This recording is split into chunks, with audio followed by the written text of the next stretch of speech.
الشيطان الرجيم بسم الله الرحمن الرحيم رب اشرح لي صدري ويسر لي أمري واحلل عقدة من لساني يفقهوا قولي. السلام عليكم ورحمة الله وبركاته. walaalaha sharafta leh waxaan jeclahay inaan sii wadno halkan programka aan ugu magac darnay kabaa'irta ka fogow kabaa'irta. walaal kabaa'irta waxaan soo sheegnay inay tahay qofkii ka fogaadana jaanis weyn uu leeyahay inuu naxariista Ilaahay la kulmo, qofkii ku dhacana in maxay ahaato loo baahan yahay inuu ka toobad keeno ilaahayna uusan sidaas nagu dilin oo maxay ahaato kabaa'irtanada iyo ajashanada uusan wada kulmin. marka walaalayaal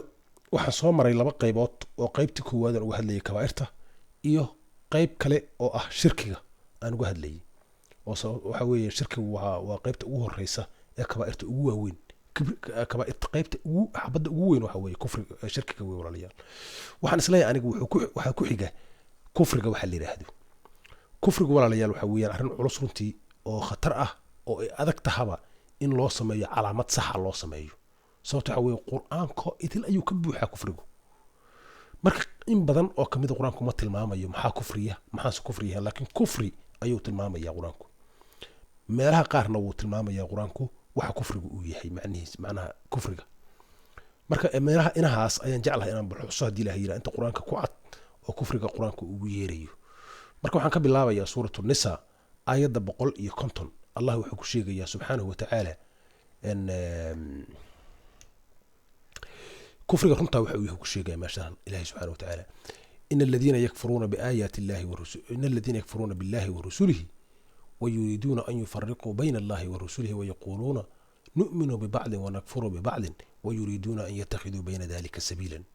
أولئك هم الكافرون حقا وأعتدنا للكافرين عذابا مهينا. أي إلهي كل يهلك سبحانه وتعالى.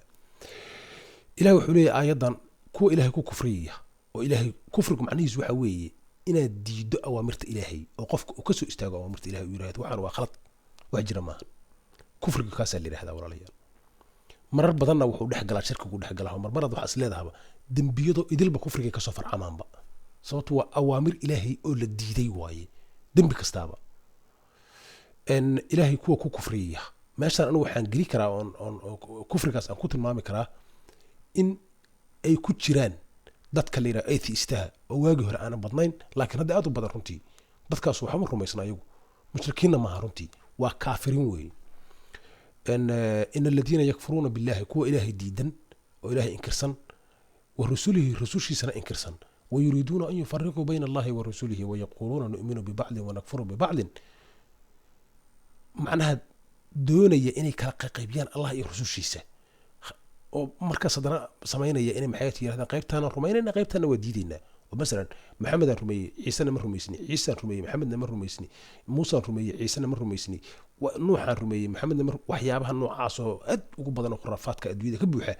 waxyaabahaas Ilaahay wuu diiday. kuwa doonaya inay sidaas wax u kala qaybiyaan meeshaasna qiil ka raadinaya daciifa إلهي وحكوت الماما أولئك هم الكافرون حقا وأعتدنا للكافرين عذابا مهينا. كواس هو كفار ترمتا أي إلهي ليه سبحانه وتعالى عذاب مهين أيانا وديار شوليه كفار تاس إلهي سبحانه وتعالى. إسلا صورة دان مركا بقول صدني لح أيا وحا كجرا سيدا سكريتو وحيا عجيبها كجرا بقول صدني لح بقول صدني صدبو يا أيها الذين آمنوا بالله ورسوله والكتاب الذي نزل على رسوله والكتاب الذي أنزل من قبله ومن يكفر بالله وملائكته وكتبه ورسوله واليوم الآخر فقد ضل ضلالا بعيدا. إلهي ماشان مؤمنين يريا وحولي مؤمنين إلهي رمية رسول كيسنا رمية محمد صلى الله عليه وسلم. والكتاب الذي نزل على رسوله كتاب كان قرآن كان رسول الله محمد المسود الجنة راعة ورمية. والكتاب الذي أنزل من قبله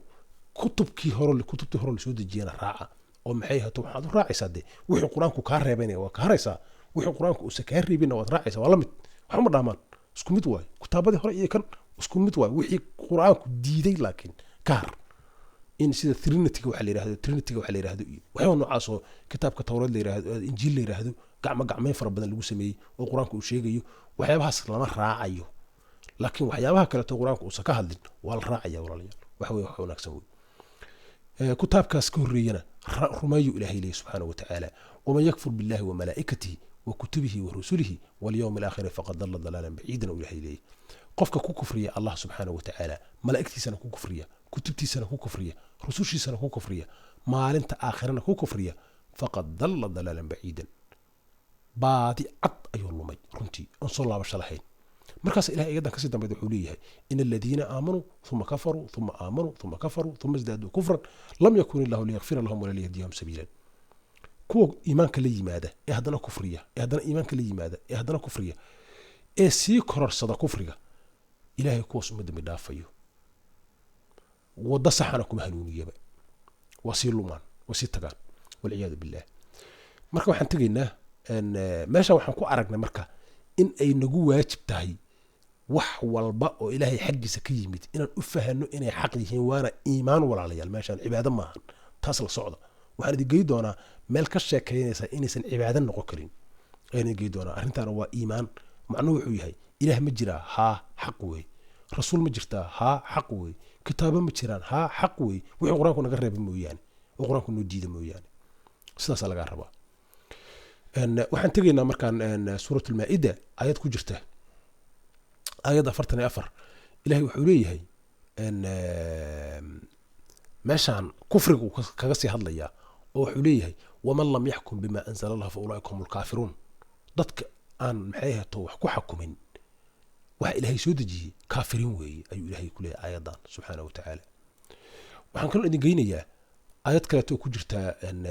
suuratu aali cimraan suuradda saddexaad aayadda 80 ilahay wuxuu ku amrayaa noo sheegaya nagu amrayaa walaa ya'murukum an tattakhidu almalaa'ikatu marnaba ilaahay idinku qasbi maayo idin sheegi maayo mana idin soo jeedinayo an tattakhidu almalaa'ikata waannabiyiina arbaaban malaa'igta iyo ambiyada inaad rabbiyaal ka samaysataan ilaahay maba idin amrinba wamaa umiruu ilaa liyacbuduu ilaahan waaxid ayuu ilahay ayad qur-aanna ku yidhi bani aadamka lama farin wax kaleeto ilaa ilaah keligiisa inay caabudaan mooyaane meeshaan ilahay muxuu nagu leeyahay aya'murukum bilkufri bacda id antum muslimuun haddii aad malaa'igta iyo nebiyaasha aad rabbiyaal ka samaysataan haddama ilaahayaa waxuu idin amrayaa inaad kufrisaan markaad muslinteen ka bacdi taas ayaa kuu xaqiijinaysa in arrintu aysan ahayn cibaado maahan meeshaan walaalayaal cibaado ilaahay bay u gaarta laakiin rumaynta la rumaynayo inay xaq yihiin la ogaanayo waxaan malag miyaan naqaanaa waa maya malag ma suuragal maaha inaan aragno nabiyadii naga horreeyay inaan aragno suuragal maahan laakiin waa inay ogaanaa inay xaq ahaayeen kutubta ilaahay soo dejiyey haddaba yaalla oo tawreed iyo injiil iyo kitaabada noocaasoo kaleetaa wixii aan qur-aanku nasakhin waa sax weeye walaalayaal wax qur-aankoo kaleetaa weeye marka sidaasoo kaleeto in loo fahmo weeye oo sidaas dadku ay u fahmaan markaana waxaan jeclahay inaan idin geeyo suuratu saad oo waxaan idin sheegaya walaalayaal allah subxaanahu watacaala markuu bani aadamka abuurayey malaa'igta wuxuu ku amray inay u sujuudaan aadam shaydaan ayaa ka kibray oo wuxuu ilaahay oo kale waa daciif lama sujuudi karo aad u liitaa buu yiri waa iga liitaa hore anaa ka fiican buu marka shaydaan ma uusan fiirin amarka ilaahay siiyey ee waxa u muuqday xumaatada uu u qabo aadamaha iyo macnaha ninka daciifka ah ilaahay sameeyey wuu diiday marka ilaahay wuxuu yiri maqal waan ku amray maxaa u sujuudi weyse ma u sujuudayo rakan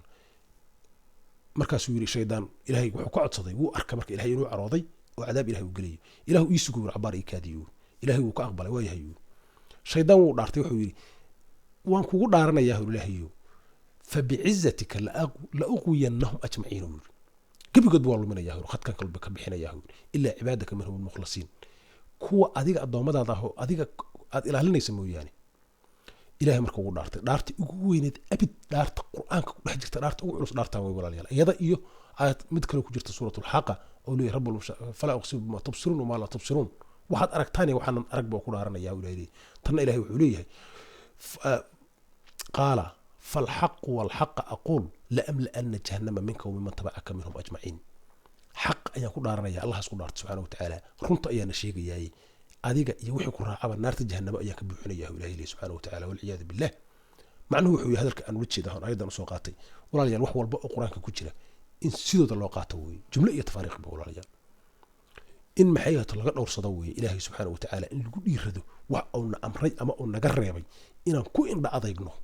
qof walba uu dambaabaya dambi uu sameynaya laakiin waxa ugu fiican dadka qofka toobad keena oo mar walba yira astaghfirullah ilaahu afi waxa ma ogid adigu sidaas ayaan kusoo gebagabeynayaa casharkii weynaay ee kufriga. asalaamu calaykum.